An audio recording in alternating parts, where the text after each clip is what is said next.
Olá, turma, tudo bem? Sejam bem-vindos a mais uma aula de Sociologia. Hoje nós iremos fazer a correção da atividade 4, que nós estamos vendo, a temática da socialização, e o último exercício foi dentro dessa temática, onde nós vimos especificamente a questão do controle social. Vamos lá para a nossa correção. Na nossa atividade, a primeira questão diz o seguinte: entende-se por controle social o conjunto de mecanismos de intervenção que cada sociedade ou grupo social possui e que são usados como forma de garantir a conformidade com o comportamento dos indivíduos em seu meio social. Diante dessa afirmação, podemos concluir que apenas uma das seguintes opções é ferramenta de controle e reprodução da ordem estabelecida. Qual é ela? Eu gosto muito dessa questão, não tanto pela resposta dela, mas sim pelo próprio enunciado, porque ele traz uma definição muito interessante do que é o controle social. E aí eu já deixo a dica, Se você tem um caderninho, um bloquinho de notas lá, que você dedica ao estudo da sociologia, anota essa definição que ela está bem sucinta, Começa com: entende-se por controle social e vai até indivíduos em seu meio social. Essa definição, ela é muito interessante, porque ela está bem resumida.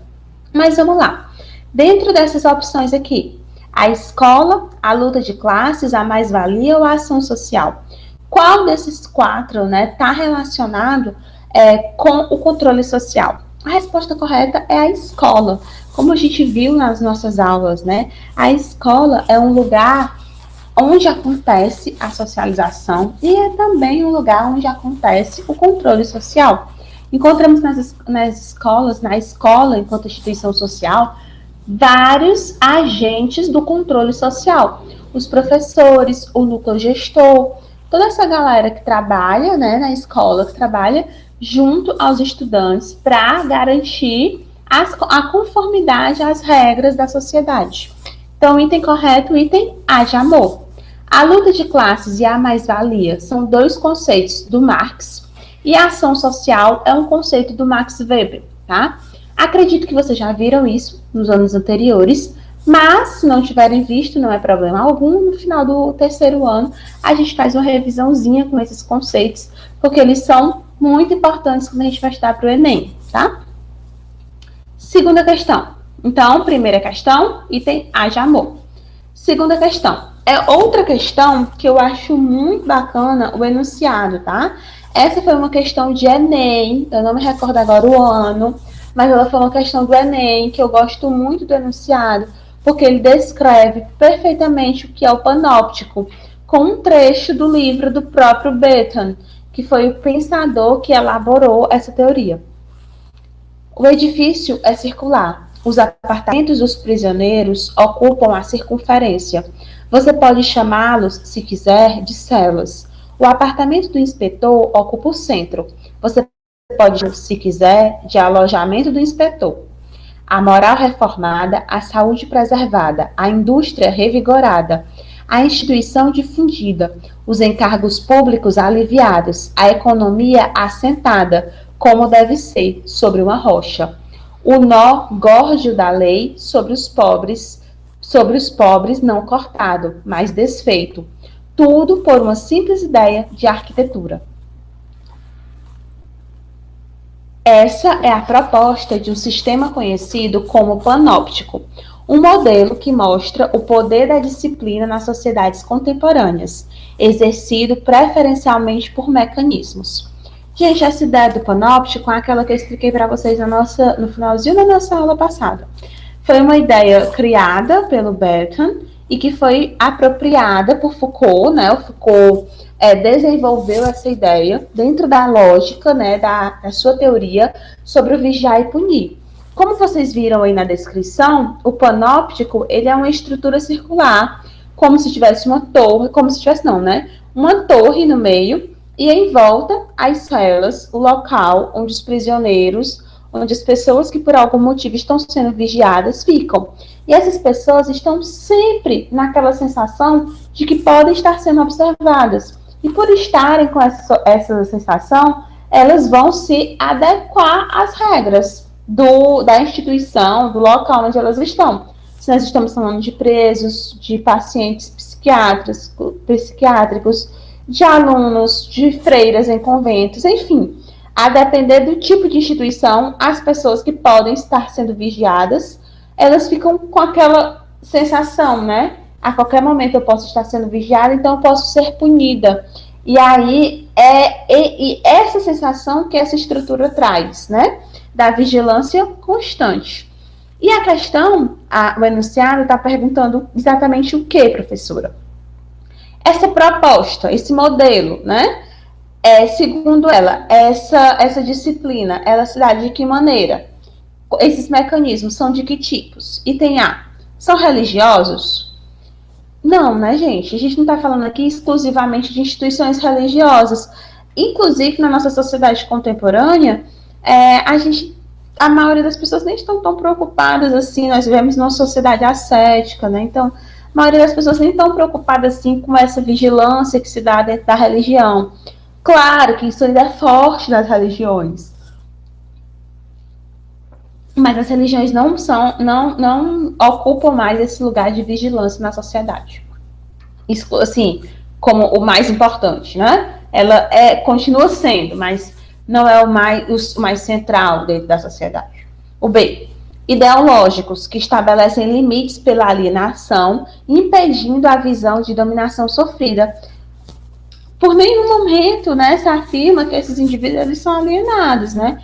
Eles estão receosos dessa vigilância porque sabem que eventualmente virá uma punição.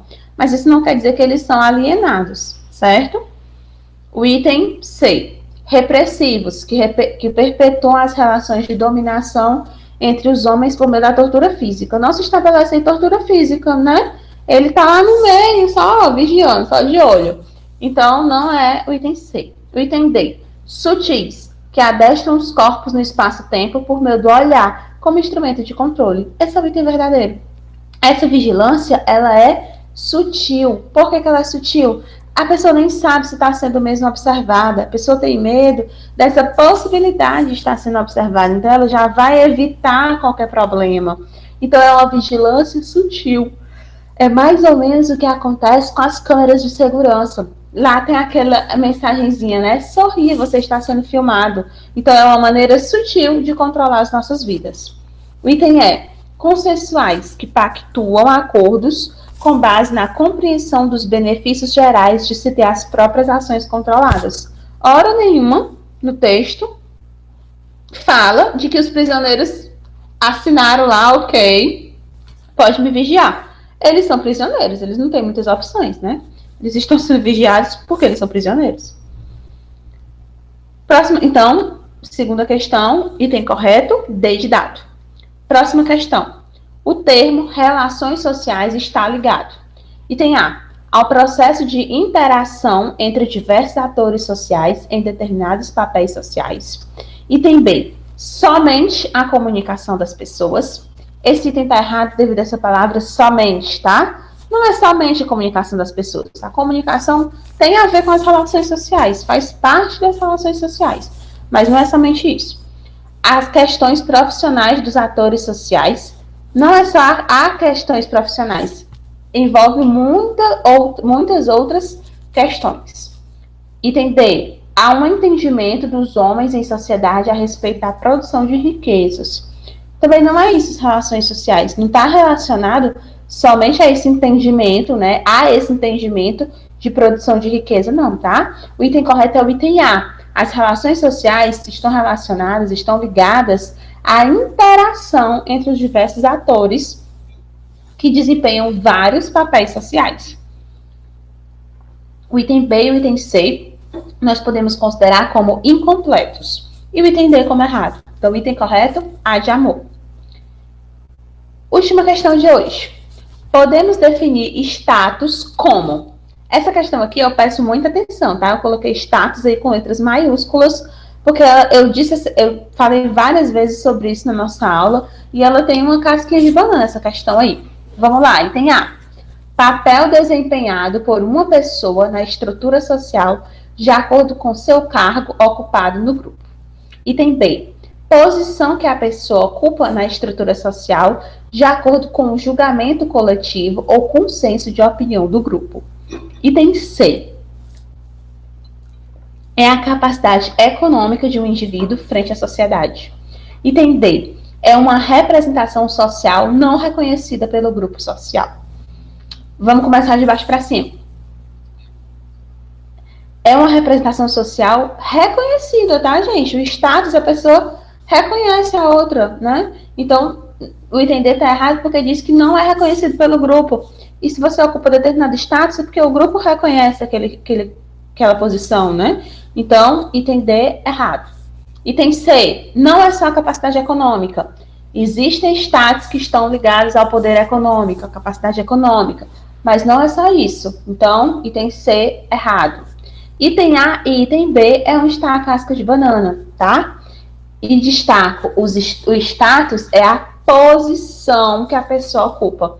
E por ocupar aquela posição, ela desempenha um papel social X. Por exemplo, nesse momento, qual é o meu status?